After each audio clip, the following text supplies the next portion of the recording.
you so much for tuning into another edition of ESPN FC Live, all about the Women's Euros, because we are down to, I was going to say the final four, but we're actually down to the final three after the first semifinal today. England, the defending champions, knocking Italy out of the tournament. They had to come from behind yet again, but they did save us from a dreaded penalty shootout this time around and got job done in extra time. Ali Krieger, my queen forever, is joining us, as well as Mark Ogden and Sam Marsden, who are two kings as well. I'm going to give them their crown too.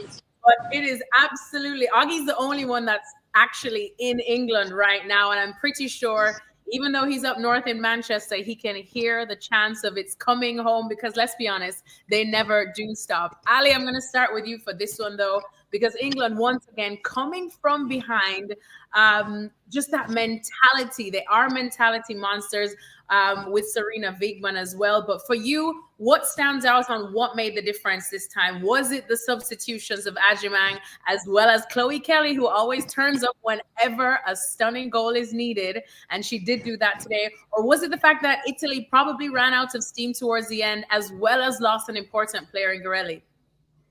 Yeah, absolutely. I think England, to be honest, was quite average today at the beginning until the substitutions were made. And then even Beth Mead with the PK and drawing that foul was able to get England back into it and ended up winning the game because of that. I thought Italy came out. They were brilliant defensively. They had game management properly. They managed the game properly.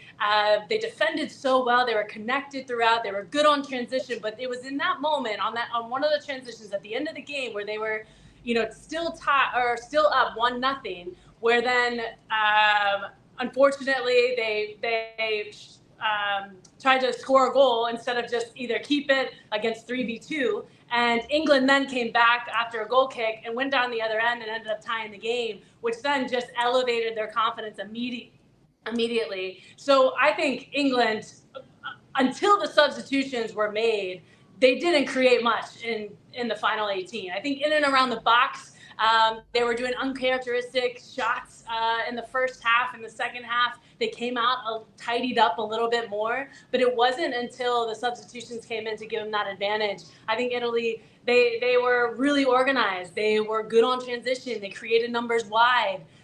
They had a good momentum the entire game until you mentioned, yes, they somewhat died out towards the end and didn't have enough in the tank to finish out, which was so unfortunate because the way that they played this tournament was incredible. I wasn't impressed with England today, so they have to. I know Italy had one extra day of rest, but other than that, I think England has to go back and have that mentality that they came out at the end of the game and really apply that at the beginning. And the game probably would have been completely different. But coming into this tournament, you can't think that any team is not going to give you their best. And I think Italy represented that the entire tournament, and they did well today. They showed really well up until the very end. Yeah, Augie, I mean, you heard it there from Ali. England looking quite average until some of those substitutions were made. And we know that is England's power as well. Serena Wiegmann is not really one to change up her tactics too much. And it's brilliant when you can bring the super team that is Michelle Ajimang off of the bench, as well as Chloe Kelly. Because if we know that a moment calls for something special, you throw Chloe Kelly on. She always plays like she has a point to prove. But overall, what did you think of England on a whole? I mean, I thought England made really hard going of it today, and I was really disappointed. At half time, you're looking around thinking, Lauren James was totally ineffective. When she had the ball, she was lackadaisical. She had that chance, and then she was taken off. And I know that she had ice strapped onto an ankle, but she didn't play well. And obviously now they're in the final, there's a big question mark over whether Lauren James can start the weekend, whether she deserves to start, because we know she's a great player, a great talent, but there's just something not there at the moment. Second half, I think the same question could be asked of Alessia Russo. Really hard worker, but not really bringing anything to the table. But will Serena be bold enough or be revolutionary enough to take out something that she relies on all the time and put a 19-year-old in Ajimang in? So Ajimang and Chloe Kelly were sensational when they came on. I think we're all watching at 60 minutes thinking you need to make a change. And then it was 70 minutes, 75 minutes. It's like, well, this is really, really late. But at the end of the day, Serena Wiegmann's two substitutions scored the key goals, but she did leave it late, very late. And I think England did they get lucky? Look, they dominated possession. They They kept plugging away, but they weren't, like Ali said, they created nothing. It was the same tactic all the time. But they got through in the end. But they're going to have to make changes at the weekend, because Germany or Spain will be much, much tougher than Italy, because they'll both try a bit harder to attack England than Italy. Italy were quite happy to sit back and soak it up, and time waste towards the end. There's plenty of that. But it'd be a different story against Spain or Germany. So England have to raise the game. I think Serena Wiegmann has to raise the game as well. Yeah, I think Italy were just about like 3 minutes away from a final berth that would have been absolutely stunning to see, considering they kind of became the sweethearts of this tournament again, punching slightly above their weight, Sam. We know we've been following their story overall, but as Augie and Ali puts it out, they're still a very average England looking until those substitutions were made. Does Serena Wiegmann mess with things when it comes to the final? Because as Augie pointed out, look, it's going to be either Spain or Germany, and they probably will not have as much room for error as they did today. Yeah, it's a difficult one, because I think it's the same thing that we've touched on after most England games, really, perhaps apart from the Netherlands game, about the problems they've had. They've certainly not been playing at their best, and certainly this game tonight against Italy sort of mirrored the Sweden game in terms of the lateness of the substitutions, which ultimately did pay off. So maybe Serena would say she was right to leave them at that point. And obviously it's not the same throwing, Ajimang and Kelly in from the beginning. It's not, I wouldn't say it's easier to have an impact, but obviously when you're coming on for those sort of 5, 10, 15 minutes and your team's throwing everything at it and you're fresh, you're up against a tired Italy team, it is a little bit different to, starting against, like Augie says, a strong Spain or a strong Germany side. And Wiegmann has been very loyal to some of her players. I think Lauren James could be an issue, like Augie says, whether it's a fitness thing or not. Perhaps she could come out for Beth Mead or Chloe Kelly. But I don't think we'll see too many changes. But we're going to have to see some more action quicker, I think, off the bench. I think the substitute at halftime today was probably forced because James did have that sort of slight knock. And otherwise, the substitutes happened really, really late again. And they really got out of jail this time, because the goal came so late. And like Ali said, it looked like Italy had done enough. It was such a sort of bold, brave performance from them, really. When you think about what we would have said about them before the tournament, they weren't really in our sort of thoughts to get to the semi-final, let alone to be on the cusp of a final. And you just, I don't know, you sort of feel really bad for them. It's just the beauty of, I feel bad saying it's like the beauty of knockout football, but I enjoy sort of, or you get wrapped up in those emotions, don't you, at full time, just seeing how devastated they were with the contrast of England. You really, really feel for Italy, because I think they probably thought in 96 minutes they'd got the job done. Yeah, exactly. I mean, it's definitely going to be a tough pill to swallow, Ali. Just speaking about Italy and how solid they have been, especially at the back, which is your area of expertise, to soak up that pressure. It's not easy to do, but truly, I know it's going to be heartbreak now, but still, I feel like they should be proud of themselves, considering they literally pushed the defending champions to the very brink. And the defending champions themselves will know that they flirted with danger a little too closely today, I think. No, defensively, they were brilliant. I think they managed the game really well, super connected. They got numbers in behind the ball as quickly as they could once they lost it. And I think defending against a Lauren Hemp and an Alex Greenwood on the left-hand side, and then you have a Lauren James and a Lucy Bronze who love to get forward into the attack and allow Hemp and James to get into the attack even more, because defensively Greenwood and Bronze can take care of that. I think they did cause a few problems, but defensively Italy handled it very well. Organized, they were communicating. You could see the shift in the mentality to get numbers behind the ball, to make it very difficult to break Italy down in and around the box. I think they did well. Once they regained the ball, they got it forward as quickly as possible, or just out of harm's way as quickly as possible, and really made it difficult for England to have any type of chance or opportunity to create in and around the 18. So I really am really impressed by how they came out just all tournament, really, defensively, to give the attack more opportunities to have success. And you saw that today. You saw that in the game against Norway. You saw that in the group stage, and it's impressive for their football organization moving forward. Their association must be extremely proud. This is going to help women's football in Italy. This is going to help their league grow tremendously. So there are so many positives to take away from this tournament, despite the fact that they didn't make the final. I don't know if many people thought Italy was going to make it this far. So they should be extremely proud of themselves. They should go back and continue to grow their game, to continue to get better, sharpen your tools, and you have everything positive to look forward to in the future. Augie, looking at the game, and of course, this was rare to say that it was a game where Lauren James isn't the impact player that we're talking about, or the X factor for England that we're talking about. We did know that her injury issues coming into this, where people even questioned whether or not she should have been in the squad at all. I think she did prove a lot of us questioning that wrong, considering her goals and contributions in the earlier games as well in the group. But now, how big of a worry is it that she may be carrying a niggle into the final? Or should England be rest assured knowing, look at the girls they have coming off of the bench that can easily and have been the ones who have gotten them through these average performances? I think it's a bit of both. I mean, I think there'll be a concern about Lauren James's fitness, but also, I mean, we were both in the World Cup, weren't we, Alexis, in Australia 2 years ago, and again she was sent off, and there was obviously concerns about her temperament, and you do wonder sometimes at the very highest level whether she is still experienced enough to handle it. She's a strange player. She's got all the talent in the world, but I do think sometimes she does go missing a little bit when the pressure's on. But great player all the same, especially against a team like Spain or Germany. You need your best experienced players. But the players that can come in, as we know, England have got great talent. And, I would love to see Chloe Kelly start. She's an incredible player. She's so talented. But for whatever reason, Serena Wiegmann doesn't want to start her. She sees her as an impact sub.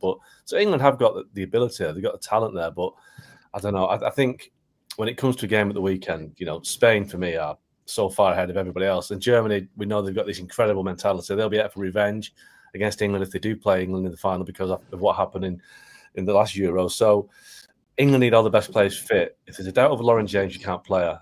We don't know if there's a doubt over Leah Williamson because she went off towards the end. I think she was fine, but she was taken off. And obviously we know she went into this game with that ankle injury that she sustained in the game against Sweden. So a couple of injury worries for Serena Wiegmann and injuries to big players as well. Yeah, Sam, what do you think about that too? And I'm going to get Ali's thoughts on it as well. Just, of course, what Augie said about Lauren James, especially in these big moments, that sometimes, of course, she's the one you can rely on, but probably not consistently. And then just the fact that Serena Wiegmann, again, who are we to ever question her tactics? But it has been questioned, especially in this tournament. And when you see the rise of Ajimang and you see how Chloe Kelly is in these big moments, do you feel like you've been out there in Switzerland as well? Do you feel like a lot of the England fans probably have been calling for maybe a Chloe Kelly start? Yeah, I think people would like to see sort of some changes and stuff with the results obviously going the way they've gone against France, against Sweden, having to come back, and now tonight against Italy. But I think it's like we've said all tournaments, Serena Wiegmann has sort of the team that she likes, and even though we think the substitutions have been late, she'll feel they're justified because they're players who keep coming on and having an impact. On Ajimang, I'd be stunned. I mean, she's obviously come on and scored 2 goals, but I'd be stunned if that was enough to earn her a place in the starting lineup in the final on Sunday. I think she'll be seen certainly as a bench player. Chloe Kelly's one who perhaps could be more pushing for a start. Like Mark said, she's also sort of seen as an impact player by Wiegmann, but with the doubt over Lauren James, you can have her, you can have Beth Mead. There's certainly going to be players sort of pushing to come in to that England team. But I still think Wiegmann's going to stick with a very, very similar team to what we've seen in every game so far and not change it. Yeah, I think that's exactly what she's going to do, especially for a final. But Ali, just your thoughts as well on what Augie said about Lauren James too, and whether or not Chloe Kelly probably deserves a start, even if we know that Serena Wiegmann's probably not going to do that this weekend. Yeah, I do agree with them completely. I think she's deserved an opportunity, of course, just because of, the slight injury that, Lauren James has suffered. Also, she's still working back to fully fit. Coming into this tournament, we all knew she was working back towards those minutes. And so, the return to play process might, take a little bit longer than expected. And I think that's okay. Chloe Kelly most certainly has, deserved and earned a starting spot. But because things have gone the way that they've gone and they've been successful in the way that the substitutions have been made, I don't think we're going to expect any changes. I do think that there brings that spark, right? You understand your role, your responsibility for those 5 to 10 minutes that you have to get into the game and that you substitute on, and you know your role, and that's to score goals and create opportunities and help the team be successful. And that's what they've done every single game. So yes, do they earn a position in the starting lineup? I'm sure. But the way that things have been going, you don't want to change that at the very end of the tournament, especially now in the final. So I doubt there'll be changes, and they'll just continue on with the way that they've been performing. And I do think that, what Serena has been doing is it might have been slightly late, but it's been effective. And I think that is what the impact is, when the impact is most important. All right. Well, Augie, final thoughts on England then? Because as we say, if it ain't broke, don't fix it. We could say all of that we want, but so far it's worked. It has, but I do think that they're going up another level on Sunday. No matter who they play, Spain or Germany, they are facing an opponent. Obviously, France was a very difficult opponent in the first game, but I think the mentality of Germany, the supreme talent and belief, and the world champions in Spain, I just think it's a different level. England have to be better. They've kind of rode the luck all the way through. They haven't really hit the heights apart from the Dutch game. So unless she makes changes soon, I think England will struggle to win. But the changes she might make are big plays that she might have to drop. So that's the question mark. Listen, it all revolves around Lauren James. Is she fit? Is she capable to play her best football in the final? I don't think the answer to either is yes. So don't play her. Just find a way to get around it and play a team that that is 100% fit and 100% ready. Oh, that's why we love Mark Ogden, ready to ruffle some feathers, and he doesn't care. All right, well, let's move on to preview that second semifinal. That is Spain against Germany. Sam, perfect timing to start with you because, of course, we know how closely you do follow the Spain national team. Looking ahead to this one now, I would have bet my house that I just got today that it would have been a Spain versus France semifinal, but Germany, again, almost slipping under the radar, and they find themselves they had to scrap as well. They've not been perfect or far from the dominant Germany that we have seen years gone, but still here they are, and a formidable opponent against Spain. But how do you see this one going? Yeah, just to wrap up on England as well. If especially if Spain do win this one, it will be interesting because I think perhaps we'll see a different England because perhaps it will be a different sort of environment for them. I think they went into this game and perhaps even the Sweden game, certainly back in England as big favourites, whereas obviously against Spain it would be sort of different. So I don't know if that would release any pressure for them. But of course, like you say, Spain have to beat Germany first, and it's going to be an interesting game. I do think Spain are massive favourites for a number of reasons because of the way they're playing. Because Germany have got a few injury issues, a few suspension issues. Obviously, Gwyn was injured earlier in the tournament, their captain, and is not available. Hendrik was sent off against France and will be suspended. There are a couple of other injury doubts. So they go into it with sort of more issues than Spain, who are pretty much full strength. They're without Laia Alejandri, who's suspended for picking up 2 yellow cards. But Spain have just been so good so far in all 4 of their games, really, for most of the games. They struggled to break down Switzerland a little bit, but it was never really in doubt. They're sort of playing on the historical facts, really, this week. We've had a bit of time with Aitana Bonmati. We had Alexia Putellas in the press conference today, and this idea that they've never actually beaten Germany in a competitive game. They lost to them last summer as well in the bronze medal match at the Olympic Games. They're sort of pointing out, look, as they did with England earlier in the tournament. They said England are the holders, they're the favourites. They're now saying Germany have won this competition 8 times. That's crazy. Like, we've never even got to a final. Let's put some respect on Germany's name here rather than just thinking it's going to be sort of a walk in the park with Spain. So I certainly do think it will be more difficult than perhaps I'm going to predict and perhaps other people are thinking. Germany, what they did against France, I mean, as Aitana Bonmati in the interview with ESPN this week mentioned, there's not many teams that can go down 10 players after 13 minutes and dig in. Obviously, there was elements of luck. There was a fantastic save from Berger. But that mentality, that commitment they showed, I'm sure they'll have that on show tomorrow night against the Spain side that have been free scoring so far. And a piece I did today just sort of highlighting the impact of their midfield, because obviously Patry, Alexia and Aitana, 3 players we know really well. But before this summer, they'd only actually played in 2, including the Olympics, the Euros and the World Cup. They'd only actually started 2 of Spain's last 21 games at major tournaments for different reasons, injuries, obviously the protests in 2023. And it finally looks like we're going to have sort of a semi-final, potentially a final with those 3 at full flow. So that should be good to watch. Yeah, that would be absolutely good to watch. I almost want to skip to the final, but of course we have to get through that second semifinal. Ali, you and I were talking obviously off camera during that Germany battle against France that took us to penalties, and it was just a mind-blowing game that pretty much had everything you would want in terms of a dramatic football game. And we were talking, of course, about Berger in between the sticks, just how phenomenal she was. And Sam pointed it out, as Aitana said. There's not many teams that can go a player down and just literally go through that mental toughness to push the game to extra time and then to penalties and then come out on top. But it may not be the Germany of old, but there's still Germany fight in there. So how do you see this one going? How do you think they match up against Spain, who, at least for many of us, is still the best team in the world right now? Oh, I agree. I mean, I feel like Germany has, a lesser opportunity to win just because of the injuries and just because of, having some of the players who are, disqualified for this next matchup. I think that is really going to affect them in the long run. Yes, they do have this mentality now, but I don't think they had that previously. I remember playing in the Bundesliga for 5.5 years, and I feel like that was the biggest difference as an American player coming into a league in Germany and really noticing that mentality drop as soon as the goal was scored or we had to come from behind, which was very rare too, playing for FC Frankfurt in the Bundesliga and Champions League. I recognized that the mentality was the toughest part of their game to really overcome. So in that situation, last match against France, which was surprising because France, I felt like, was obviously a number up for most of the match and didn't take full advantage of their opportunities, which was shocking and surprising because of how good they've been. Germany definitely had the spine of their team intact with Berger playing outstanding. She made so many incredible saves.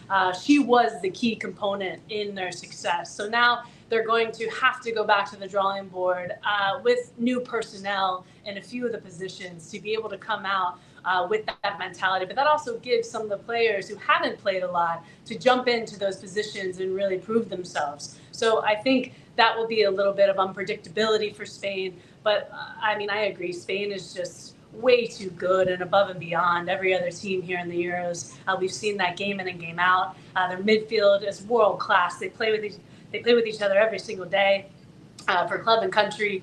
So they have an advantage there. Obviously, Esther Gonzalez is on the top of her game. She's scoring goals left and right for both club and country. She's had a brilliant tournament. They're going to just continue to feed her in and around the box.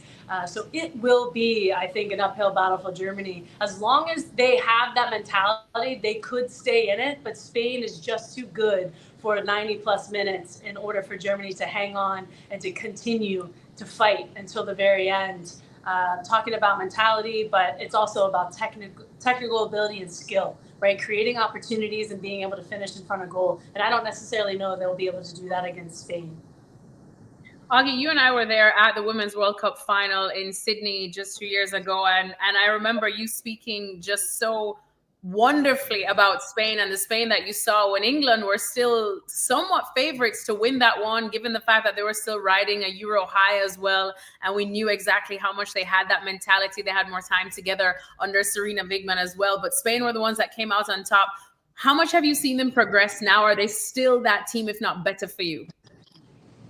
Spain are the dream team, aren't they? They've got everything, and we know they've kind of changed the game. We know that the US dominated because of the way they played. They were just bigger, stronger, more powerful, did just tactically astute than anybody else. The US for a long time, but Spain have come along and just changed the game. They play like Pep Guardiola's Barcelona. They're so good to watch, and obviously they've got young players, talented players, older players. They've got the fantastic blend. But I think they were so good in the World Cup, but I think what's happened since they've had so much, turmoil really because of what happened with the coach and the situation with Rubiales, that, to come through all that and to be in a position now where they are still the best team in the world, and they probably have got better, they're more dominant now. And I think, as a kind of a neutral watching this, you kind of hope that they would go to the final, and if they win, enjoy the experience that they never had the chance to enjoy after winning the World Cup, because that was kind of taken away from that. That kind of joy was stolen from them because of what happened. And the story of that World Cup should be how good Spain were, but it never really was. It was all about the kind of scandal that happened afterwards. So I think now, the way that Spain are playing, and I think they'll come through this game against Germany, I think they'll beat England in the final. I think they'll then get the praise that they deserve for being the team they are, because they are going to dominate. They've got the World Cup in 2 years' time. I think this Spain team could win on Sunday, win tomorrow, win Sunday, and win the World Cup. So that's how good they are. And I just think we're watching one of the greatest teams, in sport at the moment with Spain. They're so good. Yeah, it's interesting that you say that, Sam, because of course you live in Spain, so you know a lot of what the chatter was after that World Cup final as well, and how it felt like the issue with Rubiales kind of just overshadowed what Spain as a team and a unit just achieved as well. Do you feel like now they feel like this is their time? As you mentioned, there's so many storylines heading into this one, whether it's a grudge match against Germany to get some sorts of revenge after last year in the Olympics. Also, the fact that they do want this Euro, and we've spoken about it. Yes, they've won the highest prize in the sports in the World Cup, but the Euro is something that they do and have spoken, and Aitana has spoken about wanting as well. Do you feel like Spain feels that this is their time? I don't know if they feel like this is their time, probably a little bit. More just a feeling that they now not completely, there's still work to go, but it's probably the first tournament where they feel truly sort of supported. They feel relaxed around the camp. They feel like they can have fun in their free time. They can sort of go out and do things. I think the important thing to remember about that Rubiales situation was that was kind of the culmination of years of sort of neglect towards the women's team. Even before that situation at the World Cup, for example, the players have not been happy with sort of the facilities, the hotels that they've been staying in, etc. in New Zealand, because they were sort of an afterthought in terms of planning from the federation. And that's one of the things that's completely changed. They've now got good facilities here where they're staying at their base in Lausanne. I'm not there at the moment, but their hotel and stuff, and all the sort of, the team that they've got around them in terms of physios, analysis has improved a lot. They've got budgets for friends and family to come out. They've got stuff set up for the players that have got kids, like Eleni Paredes in the hotel. So there's just much more thought gone into the whole planning, which means the players, and this is the one thing you hear about from the players a lot, is now they can just completely focus on football. They don't have to worry about bringing their family or friends out or making sure they're sort of eating properly or different things, because that's all catered for now. And it might sound basic from many sort of assets of football, but it's not always been the case for Spain at tournaments. And you do kind of feel that around the group. You feel that there's less tension. You do genuinely feel like they're having fun and they're a good group. They say that the mix that they've got now of sort of veterans and youth players is good. I do think it's probably sort of at the perfect moment in that sense, because you've got players who are probably, sort of Vicky Lopez, for example. I mean, Claudia Pina has come into the team now, but I would have included her in that before, who are sort of on the cusp of wanting to break in, but you've obviously got such established starters. And I think perhaps that could be the one thing that becomes a problem in the next few years, how you sort of manage all that talent when you've perhaps got players who are aging or getting older, and then these young players breaking through, how you manage that sort of generational change. But no, this certainly feels like a ridiculous Spain side, yeah. Yeah, definitely. And then finally, just to put a bow on it, Ali, let me just come to you for the final question. In terms of tactical battles that you are probably looking forward to seeing when Spain go up against Germany, which ones are they, or which players are you looking to see just go at it? I'm just excited for Putellas to be in and be fully fit and healthy and playing at the top of her game. I mean, the way that her movement off the ball has been incredible. I do think, Germany has had good moments defensively, but they have been broken down. Obviously, Berger is going to have such a huge job ahead of her to be able to play the exact same way that she did against France in order to come up big for Germany, in order for them to have, a moment in this game of success. So I'm just excited for Esther to be able to, get in and around the box and create those moments that we've seen her the past, few seasons as well. And now she's doing that consistently with her country. And then Bonmati being fit again in this tournament and being able to, create with Esther and Putellas and, just have moments of brilliance that we've seen this entire tournament. We've seen Spain play the past, big tournaments. And ultimately, they're able to multitask so well, right? They're fighting for what they deserve off the field, but also applying it on the field consistently and making people listen, and continuing to watch this beautiful, possession-oriented style that they play. And it's just been really enjoyable, where it's attractive, where other teams are now wanting to, continue to play the same. So I'm just looking forward to a battle. Germany will bring that mentality. Spain will bring that technical ability and hopefully create a lot of opportunities in and amongst that. But it's going to be a battle tomorrow. Yeah, it's going to be a battle, and we absolutely cannot wait for it. Well, Ali's got to run because she's got Football W to go and do. It'll be on ESPN Plus. Augie and Sam are living in the future in Europe and the UK, so they have to go as well because it's pretty much past their bedtimes. I know how old you guys are. Just kidding. Anyways, we will be back for the big one tomorrow. Spain against Germany. They'll be battling it out for the right to face England in the Euros final. So please join us again right here after the full-time whistle on ESPN's YouTube.